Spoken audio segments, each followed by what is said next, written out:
Hey guys, কি খবর? সবাই কেমন আছো? আশা করি সবাই ভালো আছো। তো এই ব্লগটাতে আমি তোমাদের সাথে শেয়ার করব যে আমি ব্যাঙ্গালোরে যে চেক আপ করতে গেছিলাম, কোথায় থেকেছিলাম, কি আসার বিষয় সব কিছুই তোমাদের সাথে শেয়ার করব। তো চলো ভিডিওটা দেখতে থাকো। আমাদের ফ্লাইট ছিল হচ্ছে ভোরবেলায়, তাই জন্য আমরা এখান থেকে রাতেই বেরিয়ে গেছিলাম কলকাতার উদ্দেশ্যে।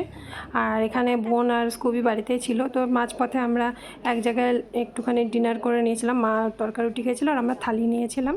তারপরে এই 2-3টের সময় আমরা হচ্ছে এয়ারপোর্টে পৌঁছে যাই। ওখানে অনেকটা ওয়েট করতে হয়েছিল, যেহেতু আমাদের ফ্লাইটটা ঠিক 4টের সময় ছিল।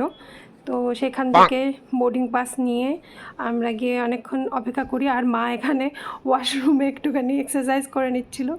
তা এখন বাজে রাত্রি 3টে, আর একটু খিদেও পেয়ে গেছিলো, তাই একটু ফ্লাইটে ওঠার আগে একটা কফি খেয়ে নিয়েছিলাম। তো এখানে দেখতেই পাচ্ছ বোর্ডিং শুরু হয়ে গেছে। আর কিছুক্ষণের মধ্যে আমরা ব্যাঙ্গালোরও ঢুকে যাব, মানে ঢুকতে ঢুকতে 7টা বেজে যাবে। আর ফ্লাইটে উঠে দেখছি লাকিলি আমরা একটা কমফোর্টেবল সিটও পেয়ে গেছি।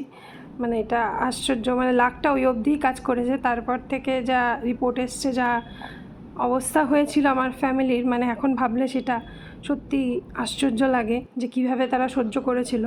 তো এ দেখতে দেখতে ভোর হয়ে গেছে, আর আমরা এখন নেমে গিয়ে সোজা যাব হচ্ছে আগে যে হোটেল আমরা বুক করেছি সেখানে। এবার সেখান থেকে যদি সময় থাকে তাহলে আমরা আগেই হসপিটাল ভিজিট করব, কারণ আমাদের হাতে বেশিক্ষণ সময় নেই।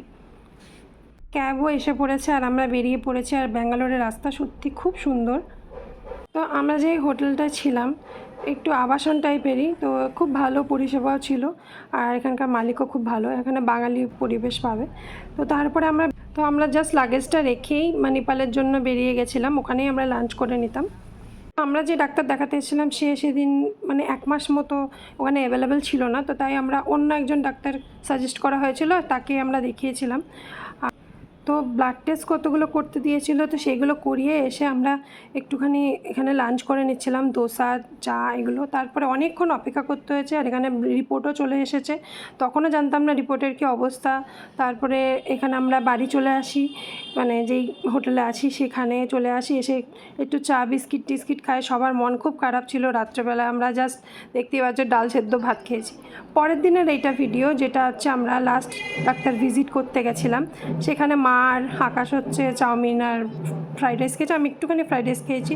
তো ডাক্তার ওখান থেকে বলেই দিয়েছে যে রিপোর্ট একদমই খারাপ, আর ট্রান্সপ্লান্ট ছাড়া কোনো উপায় নেই। ওখান থেকে একবারই ব্রেন ওয়াশ করে দেয়। তো সেইটা নিয়েই দুঃখ নিয়ে বাড়ি চলে যেতে হয়। আর সত্যি সেই সময় খুব খারাপ অবস্থা ছিল। তো একটুখানি মুড ঠিক করার জন্য আকাশ আমাকে একটু বাইরে নিয়ে গেছিলো, একটু শপিং করতে, যাতে মুডটা ঠিক হয়। তাও খারাপ সময় তো মনে থাকবেই, সব কিছুই তো মনে থাকবে। যাই হোক, তো একটুখানির জন্যই একটু মাইন্ড ফ্রেশ করতে গেছিলাম। তা এইখানে আমরা যেখান থেকে শপিং করেছি এটা হোলসেল রেটে দেয়, যেটা আমাদের অটোওয়ালাই বলেছিল।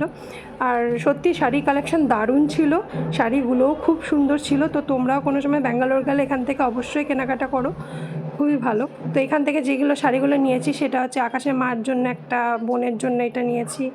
ওই পার্পল কালারের শাড়িটা আমার জন্য নিয়েছি, আর ওই সবজি কালারের শাড়িটা আমার মার জন্য নেওয়া হয়েছিল।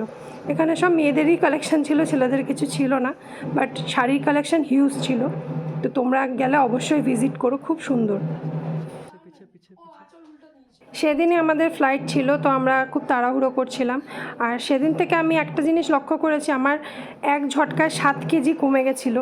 জানি না কীভাবে, আমার প্রচণ্ড পরিমাণে ইউরিন দিয়ে হচ্ছে প্রোটিন লস হচ্ছিলো, সেই কারণেই হয়েছিল। তো আমি যে জামা কাপড় নিয়ে গেছি সেগুলোও আমার ঢিলা হচ্ছিলো হঠাৎ করে। একসাথে 7 কেজি লস হয়ে যাওয়া 2-3 দিনের মধ্যে, মানে বিশাল ব্যাপার। তো যাই হোক, আমরা এখানে ফ্লাইট নিয়ে নিয়েছিলাম, আর এখন বাড়ি পৌঁছাবো। সবারই দেখছে চোখ মুখ ফুলে গেছে, স্বাভাবিক, সবাই কান্নাকাটি করেছে, এত বড় একটা নিউজ বাজে। তো সব কিছু সেরে টেরে উদাস হয়ে বাড়ি চলে এসছে, আমাদের গাড়িও চলে এসছে বাড়িতে নিতে। আর এটা হচ্ছে আমার সেদিনকার ডিনার, যেটা আমার ডাক্তার খেতে বলেছে। এতে ছিল কুমড়ো, পেঁপে, পটল সেদ্ধ।